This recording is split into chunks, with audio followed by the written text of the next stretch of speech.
राधे एक पत्नी राधे गुरु हमारे जी। पास आ जाए सवेरे सवेरे, अब वो पत्नी यहाँ और बैठी भी जो हो भी सकती कथा है। सुनाते हैं बहुत ही अच्छी लगती है और वो उससे पत्नी आई मन हमारे पास प्रसन्न हो सवेरे जाता सवेरे, है। बोली गुरुजी आइए हमारा सुनते मन हैं भगवान में लग गया है। अनिरुद्धाचार्य ये तो बहुत गुरु जी अच्छी की बात है। लेकिन हमारे पति सत्संग की जो हैं बातें। अभी तक उनका मन भगवान में नहीं लगा, और वो हमारे पास आते हैं और हमारे पास आकर के वो प्रेम का इजहार करते हैं। हमें तो अब सारे विषय वासनाओं से मन हट चुका है, मन भगवान में लग चुका है, लेकिन हमारे पति देवता का मन अभी तक भगवान में नहीं लगा। हम तो ब्रह्मचारी बन के अब रहना चाहती हैं, पर हमारे पति अभी ब्रह्मचारी नहीं बन पाए। क्या करें? हमें हो जाता है कि हमारे हृदय में जो कृष्ण है पता नहीं वो निकलकर बाहर ना चले जाएं। ऐसा उस बहन ने मेरे से सवाल किया कि जब पति काम भाव से अपनी पत्नी के पास आता है तो पत्नी को अच्छा नहीं लगता, क्योंकि पत्नी के अंदर भगवत भक्ति जाग गई है, प्रेम जाग गया है। ये सवाल आप में से बहुत लोगों का भी हो सकता है, बहुत पुरुषों का भी हो सकता है, बहुत स्त्रियों का भी हो सकता है, पर चूंकि सवाल बड़ा अटपटा है तो लोगों को पूछने में भी संकोच होता है, इसलिए हम आपको इसका समाधान देते हैं। मैंने उनको ये बात समझाई, बता दिया उनको। शायद यहाँ बैठी हो तो वो, चूंकि ऐसे प्रश्न सवाल माइक में तो वो कर नहीं सकती थी, पर सवाल तो सवाल है, तो हमने उत्तर सोचा कि चलो इस बहाने आपको उत्तर दे दें। प्रश्न समझ में आ गया? अब उत्तर सुनो। हमने उनसे बोला कि आपके पति, आप तो भक्ति में रम गई हो, बहुत अच्छी हो आप, कि आपके हृदय में कृष्ण विराज गए हैं, भक्ति विराज गई है, आपका दिन रात भगवत चिंतन में ही मन लग रहा, बहुत अच्छी बात है। लेकिन जो आपके पति हैं अभी उनका मन विषयों में है, और यदि आपने भी इनकार कर दिया कि आप हमारे पास मत आओ, तो आपके पति फिर पराई स्त्री के गामी हो जाएंगे, वो दूसरी स्त्रियों के पास जाने स्टार्ट कर देंगे, वैश्याओं का गमन करने लग जाएंगे, वैश्यागामी हो सकता है इसलिए तुम्हारा पति। इसलिए तुम्हारे अंदर तो कोई वासना है नहीं, लेकिन पति के अंदर यदि है तो पति पत्नी के पास ही तो जाएगा। यदि तुमने भी उसे हटा दिया अपने पास से तो वो वैश्यागामी, उसका चरित्र बिगड़ जाएगा। इसलिए तुम्हारा धर्म है। मीराबाई के साथ भी यही था, बिल्कुल सेम। मीरा का विवाह बचपन में कृष्ण से हो गया था, मान लिया था उन्होंने पति कि मेरे तो पति गिरधर गोपाल हैं, लेकिन फिर भी उनके माँ बाप ने जबरदस्ती उनका विवाह भोजराज से कर दिया, जो राणा के बेटे हैं। तो भोजराज राणा के साथ उनका विवाह हुआ। जब उनकी पहली रात आई मिलन की, मीराबाई को बिठाया गया एक कमरे में, सिर्फ दीपक का प्रकाश था, और जो कि रिवाज है घूंघट डाल के मीराबाई को बिठाया गया। तभी रात्रि को, पहली रात्रि पहला मिलन जब भोजराज आए तो मीरा ने अपना दुपट्टा, अपना मुंह खोलते हुए भोजराज से कहा कि ये दुनिया कहती है कि आप मेरे पति हैं, कि ये दुनिया कहती है कि आप मेरे पति हैं, पर मेरी अंतरात्मा तो कहती है कि मेरे पति केवल कृष्ण हैं। लेकिन मेरे मन पर, मेरे प्राणों पर तो कृष्ण का अधिकार है, लेकिन आप व्यवहार जगत में मेरे पति बने हैं। सारी दुनिया तो यही मानती है कि आप मेरे पति हैं, कृष्ण मेरे पति हैं, ये तो केवल मैं जानती हूं। मेरे मन की बातें या मैं जानूं या वो जाने, आप तो नहीं जान पाओगे। तो मेरा मन, मेरे प्राणों पर, मेरे मन पर तो मेरे कृष्ण का अधिकार है। लेकिन आप यदि मुझे अपनी पत्नी मानते हैं तो आपके सामने मेरा शरीर है। यदि मेरे शरीर की भूख है आपको, तो मेरे शरीर से आप अपनी भूख मिटा सकते हैं, मैं मना नहीं करूंगी। आप मेरे शरीर से अपनी भूख मिटा लीजिए, लेकिन मेरे मन पर, मेरे प्राणों पर तो मेरे गिरधर गोपाल का ही वश है, कब्जा है। तो इस बात से यह सिद्ध होता है कि यदि आपका पति कामुक है तो फिर आपका धर्म है कि आप अपने पति को भी धीरे धीरे सत्संग से जोड़ें, कथाओं से जोड़ें, धीरे धीरे उसके मन को भी बदलें और उसका साथ दें। आप यदि सोचेंगी कि मैं तो भक्ति में रमी हूं, अब मेरे पति जो मेरे साथ रमण करेंगे, तो वो गलत है। वो गलत नहीं है। आपका धर्म है कि आप अपने पति को खुश रखें, प्रसन्न रखें, धीरे धीरे उसे भी सत्संग से जोड़कर देखो, मन बदला जा सकता है, मन बदला जा सकता है। कैसे? सत्संग से। यदि स्त्री भक्ति करने लग गई और पति को छोड़कर चली गई तो तुम्हारा कल्याण होगा। तुम्हारा धर्म क्या है कि यदि तुम्हारे हृदय की शुद्धि हो गई है तो तुम अपने परिवार के सभी सदस्यों की, अपने पति की, अपने बच्चों की भी शुद्धि करो हृदय की, अपने भक्ति के प्रभाव से, अपने जप, अपने तप के प्रभाव से। यदि आप केवल भक्ति करने लग गई और भाग गई घर से कि अब जी तो मैं तो वृंदावन रहूंगी, मैं तो घर में नहीं रहूंगी, तो ये तो भागना हो जाएगा, ये तो रण छोड़ के भागना हो जाएगा। फिर आपका धाम में आकर के वास करना, अपने पति को छोड़कर, अपने बच्चों को छोड़कर, ये आपका धर्म नहीं है। धर्म तो ये है कि पति और बच्चों के साथ रहकर जो प्रेम आपके भीतर जागा है वही प्रेम पति और पुत्र के भीतर जागा कर उनका भी कल्याण कीजिए और उनका साथ दीजिए। और ये पति पत्नी का अधिकार होता है एक दूसरे के लिए। उस अधिकार से ना पत्नी वंचित करे पति को, ना पति वंचित करे पत्नी को। पति पत्नी दोनों आप खुश हैं, ये बहुत अच्छी बात है। ना तो पत्नी पर पुरुषगामी बने, ना तो पति पर स्त्रीगामी बने। यदि कोई पुरुष पर स्त्रीगामी है, याद रखिएगा, बहुत स्पष्टता से समझिएगा, यदि कोई पुरुष पर स्त्रीगामी है और कोई स्त्री पर पुरुषगामी है तो आप ही बताइए दोषी कौन है? उत्तर दो। यदि आपका पति पर स्त्रीगामी है, मीन्स पर स्त्री के पास रहता है, तो इसका जिम्मेदार कौन है? कौन? कौन? यदि पति पर पुरुषगामी है, पर स्त्रीगामी है, तो जिम्मेदार कौन है? और स्त्री यदि पर पुरुषगामी होगी तो जिम्मेदार कौन है? पति पत्नी ही जिम्मेदार है। इसलिए गृहस्थ जीवन में पत्नी का धर्म है। पत्नी को मोहिनी कहा जाता है। पत्नी को क्या बोला जाता है? भगवान नारायण ने 24 अवतारों में एक अवतार कौन सा लिया? मोहिनी अवतार। स्त्री, इसलिए हमारे भारत में श्रृंगार होता है। श्रृंगार किसका होता है? स्त्री का होता है, पुरुष का नहीं होता। स्त्री का ही श्रृंगार क्यों होता है? पुरुष का क्यों नहीं होता? 16 श्रृंगार स्त्री का है तो 8 संस्कार पुरुष को भी होते कि भाई तू भी कुछ लिपस्टिक लगा, तू भी कुछ तो कर। सारा श्रृंगार का स्त्रियों के पास से पूरा कार्य। पायल भी वही पहने, चूड़ी भी वही पहने, मंगलसूत्र भी वही पहने, बिछिया भी वही पहने, बिंदिया भी वही पहने, मांग भी वही भरे, काजल भी वही लगाएं। पुरुष के पास श्रृंगार नहीं है कुछ भी। हाँ या ना? बताओ स्त्रियों को श्रृंगार क्यों दिया गया?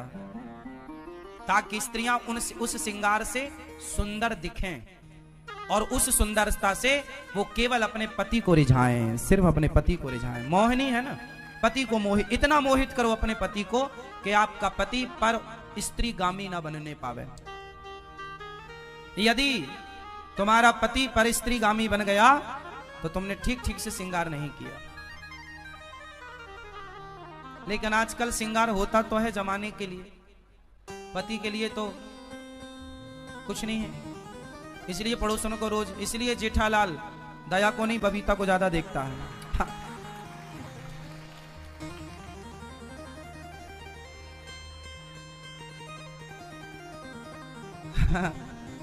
सही है ना? तो स्त्री को कैसा होना चाहिए? पति के लिए मोहिनी होना चाहिए, जो अपने पति के मन को मोहित करती रहे। और आपने यदि मोहित नहीं किया तो आपकी पड़ोसन मोहित कर लेगी, और वो मोहित करेगी तो फिर आप रोती आओगी, गुरुजी हमारे पति का चक्कर है। समस्या सब तरफ से है। मोहित करो वो अच्छा है। ये मोहित है? कहां धर्म पत्नी आपकी?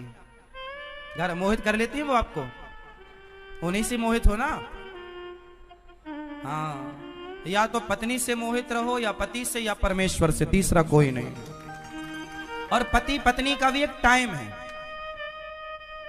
पति और पत्नी भी साथ में तब तक आप रमण करो जब तक कि आपके बच्चे अभी छोटे हैं। जब बाप का जूता जय श्री कृष्ण, राधे राधे। बेटे जय के श्री पाँव में कृष्ण, फिट राधे बैठने राधे। लग जय श्री जाए कृष्ण, राधे राधे। और माँ माँ की लक्ष्मी चप्पल आप सभी पर कृपा बेटी के बनाए पाँव में फिट रखें। बैठने लग जाए, धन धान्य से तब से भरें, आपका तुम जीवन दोनों सुखों पति से पत्नी भरें, को सुखी भोगी बना बनकर नहीं, योगी बनकर रहना चाहिए। अब आप दोनों भी कंट्रोल करो धीरे धीरे, क्योंकि हमारा उद्देश्य विषयों का भोग नहीं है। हमने विवाह भोगों के लिए किया ही नहीं था, भोगों पर कंट्रोल करने के लिए विवाह, लगाम लगाने के लिए। लेकिन आज उल्टा होता है कि मन की चंचलता बढ़ती चली जाती है। अच्छा, ये सारे दोष इसलिए होते हैं क्योंकि सत्संग नहीं है। क्या नहीं है? सत्संग। और सत्संग ना होने से बिनु सत्संग विवेक ना होई, और राम कृपा बिनु सुलभ ना सोई। सत्संग की जरूरत है। हमें बहुत मन से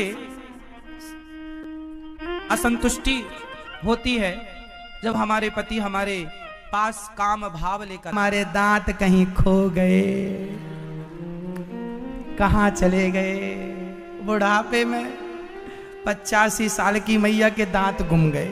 वो बनवाई थी ना 32 नकली वो भी कोई बंदर उठा के ले गया तो बंदर लगाएगा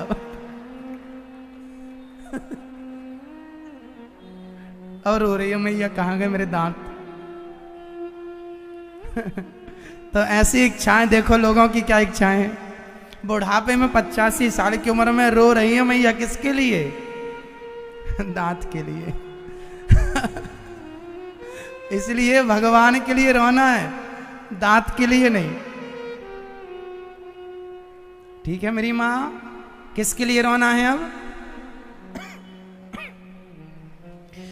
शरीर कितना भी जर्जर हो जाए, कितना भी बूढ़ा हो जाए, पर ये इच्छाएं मानती नहीं। इच्छाएं फिर नई की नहीं है, फिर जवान की जवान है।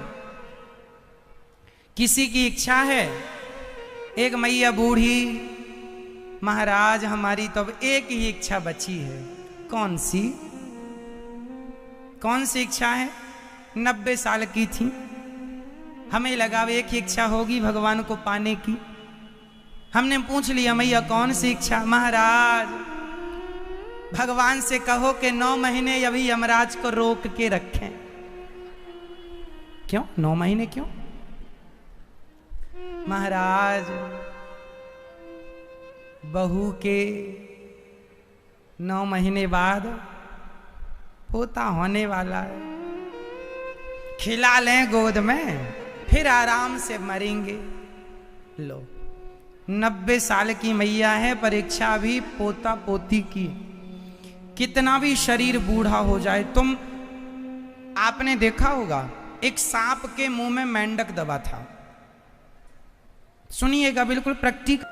निष्काम भक्त श्री प्रहलाद जी, अंत में भगवान ने हृदय से लगाकर प्रहलाद जी को ढेर सारा प्यार करके आशीर्वाद देके और उनके वंश को कभी अपने हाथों से अब नहीं मारेंगे, ये वचन देकर प्रहलाद जी को भगवान चले गए।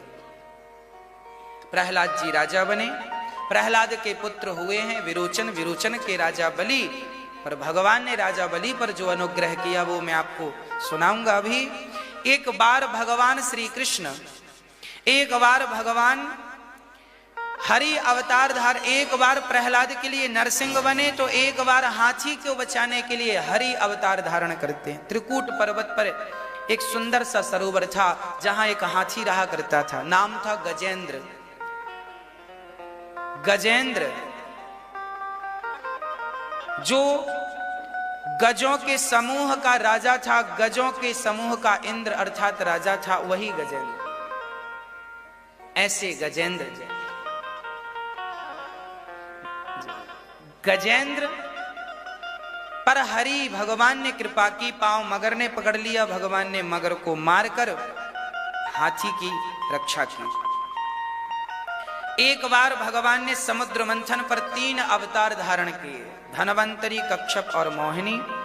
राजा बलि के द्वार पर भगवान वामन बनकर आए और एक बार भगवान सूर्य वंश में राम बनकर के प्रकट भये। राम की दिव्य लीलाएं हुई। अंत में राम ने रावण को मारा।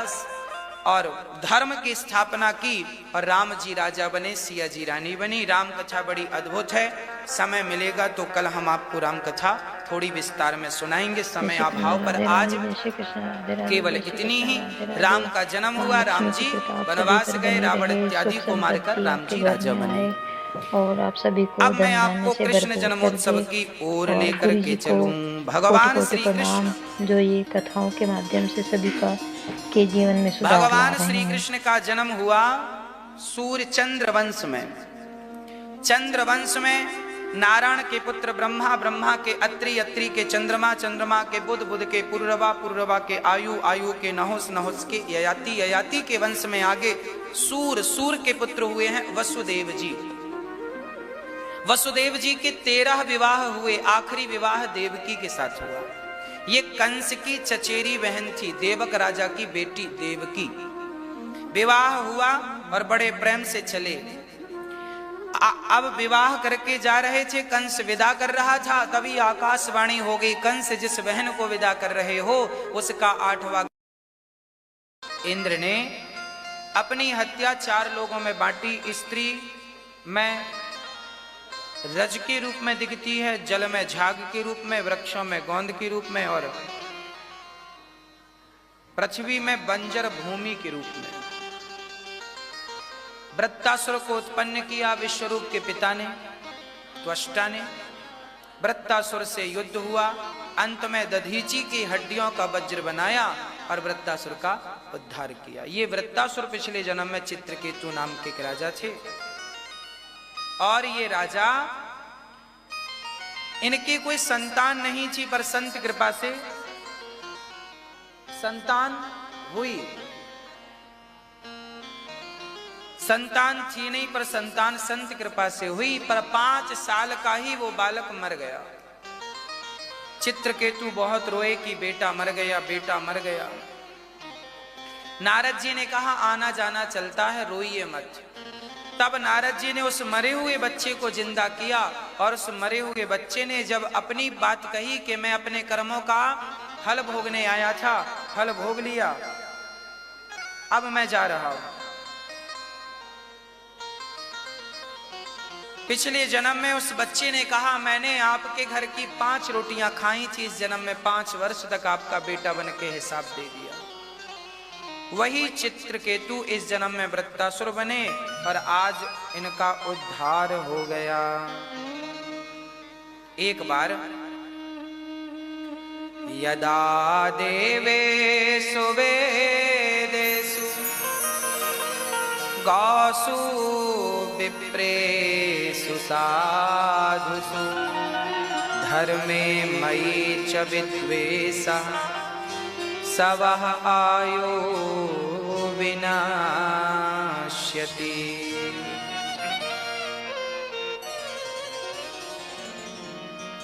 जब जब होय धर्म की हानि, बाढ़हि असुर अधम अभिमानी, परित्राणाय साधूनां विनाशाय च दुष्कृतां, धर्म संस्थापनार्थाय संभवामि युगे युगे। जब जब धर्म का ह्रास होता है तब तब भगवान को आना पड़ता है। प्रहलाद, हिरण्यकश्यपु के सबसे छोटे पुत्र का नाम था प्रहलाद। एक बार भगवान को प्रहलाद के लिए आना पड़ा। प्रहलाद नाम के एक भक्त रहा करते थे। प्रहलाद के पिता तपस्या करने गए, जब वापस आए प्रहलाद जी का जन्म हुआ, बहुत लाड़ प्यार किया। एक दिन प्रहलाद जी के मुंह से भगवान का नाम सुन लिया हिरण्यकश्यपु ने।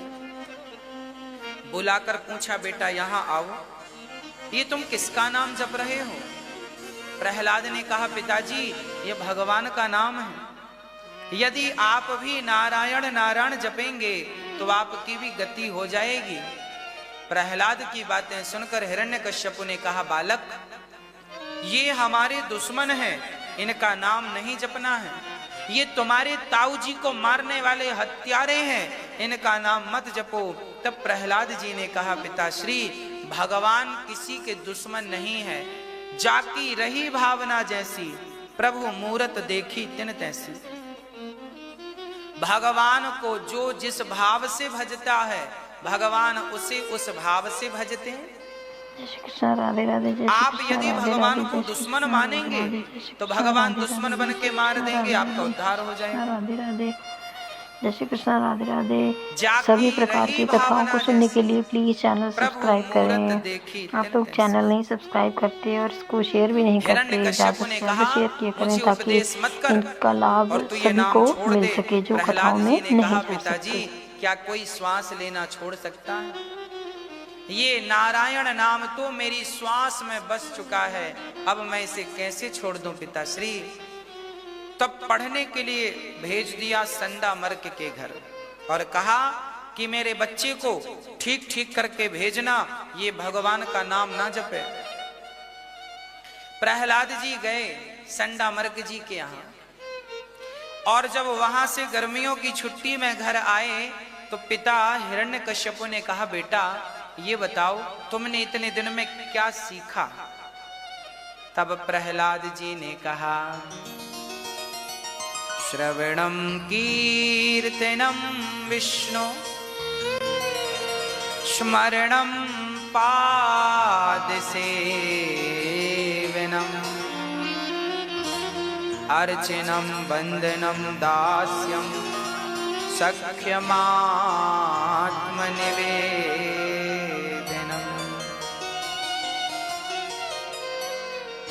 प्रथम भगति संतन कर संगा दूसर रति मम कथा प्रसंगा गुरु पद पंकज सेवा